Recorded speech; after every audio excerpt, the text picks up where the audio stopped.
This is the eyeshadow look I get the most compliments on. We're gonna start with this warm liquid shadow.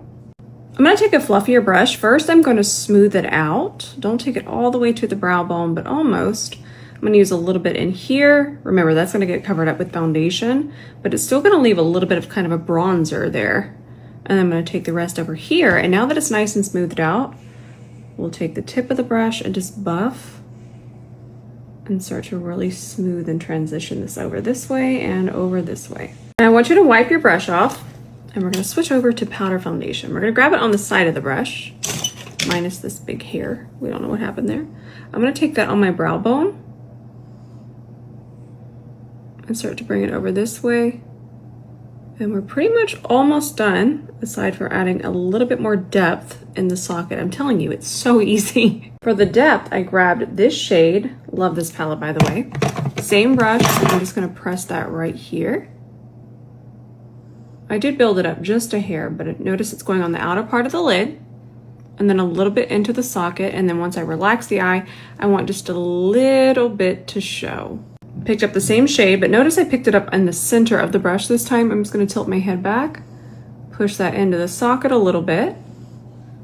And then if I feel like I have too much pigment on the brush, I'll just wipe it again on Sheila. Then I'll just do some light buffing motions. Notice I just relaxed my eye. That really helps with shading, because I don't wanna shade like this, because then I don't know exactly what I'm shaping. So I'm just gonna keep lightly buffing.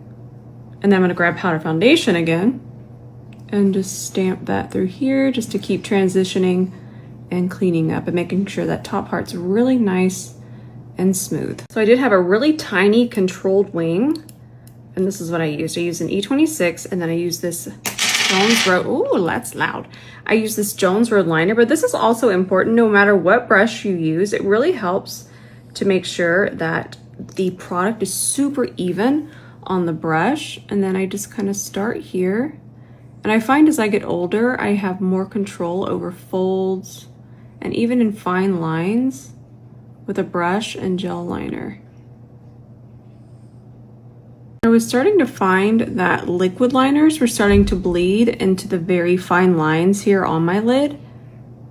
So that's why I've really been a big fan of gel. Then we're gonna add some Ardell 424s. And I use Duo Line It Lash It glue, the clear one.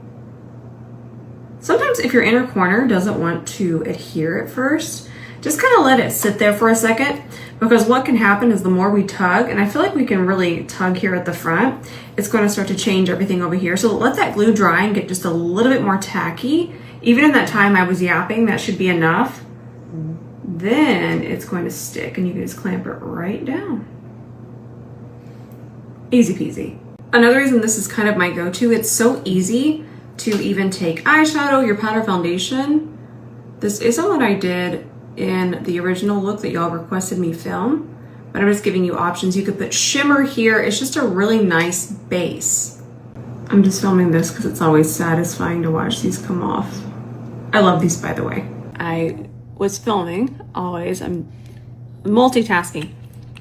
So I gotta steep some more. This is the one that I have on. Y'all know I love this one, but there's so many different flavors now. This one's actually a glimmer one, so there you go. All right, I don't want to lose the volume in my hair, but I gotta pull it back a little bit. Oh my goodness. This is my best look yet. I'm back on my cover effects. Delightful. So I'm gonna smooth this out. Scrumptious.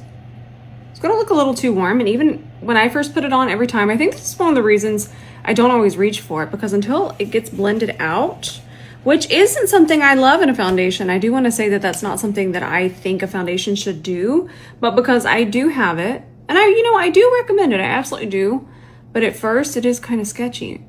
And I feel as it dries down, the true color comes out. But what I'm saying is I don't love foundations that do that, and I don't think that that's something a foundation should do. This one does it, but I do still love this formula. I don't know if I've ever talked about this. I really don't.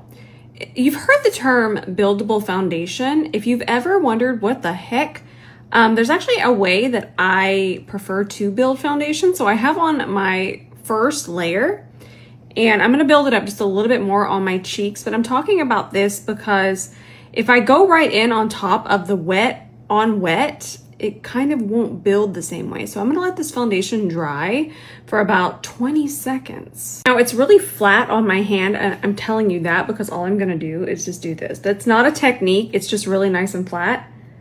So I can just build it up there. If it wasn't flat, I would have used my finger. I just have it there and I'm using it. So now we're even gonna get more coverage, but putting it on top of not completely dry foundation, but dry, semi-dried down foundation is where you really get magic in building. Take a little bit of that foundation on the C32, coming back soon. And I'm just gonna push that in here. I have absolutely been loving this shade of lavender blush. I love it. And I put on a lot of it. But I do that technique that I already showed you where I put it on before concealer.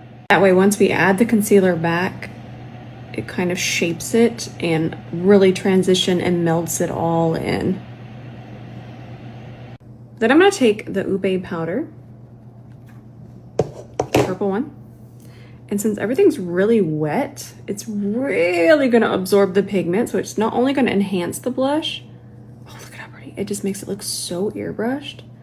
And I've been absolutely loving this technique at the moment. Now, Ube's a little too blushy for my skin tone, but this way, and of course, since I already have it, I want to use it, but I love, love, love, love, love using it this way or to color correct. I've been into bronzing after blush because I feel like I use less bronzer. And I feel like it kind of meshes with the blush a little bit better on me. It's not something I'm gonna just switch to completely, but it's just kind of a fun idea. Whenever I feel that I wanna switch things up, I'll just switch the order that I do them. And it's fun. Kind of gives you a little bit of a different look without changing everything too drastically. Remember that liquid shadow we started with? We're just gonna do 3 dots. And to keep it a little bit more focused, we're gonna use a smaller brush and just tap back and forth.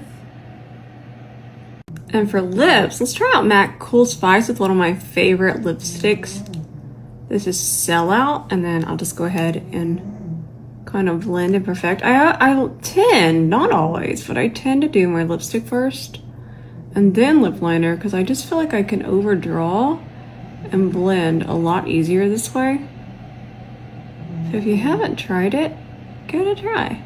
Here is our finished look. Definitely saving this to the highlights. Sorry it took me so long to film the eye look. I was gonna film it, then I got wild and kind of did something else. I can't be trusted when it comes to makeup. I get wild. I'm surprised I didn't add glitter. It took everything in me to not add glitter. But I hope that y'all enjoyed this tutorial today. And I also wanted to film it with back camera. So if it looks really clear, that's because it's with back camera. But I love you all so much. I'm not sure if I'm gonna post tonight, but no matter what, I love you and I'll see you in the DMs. Love you so much.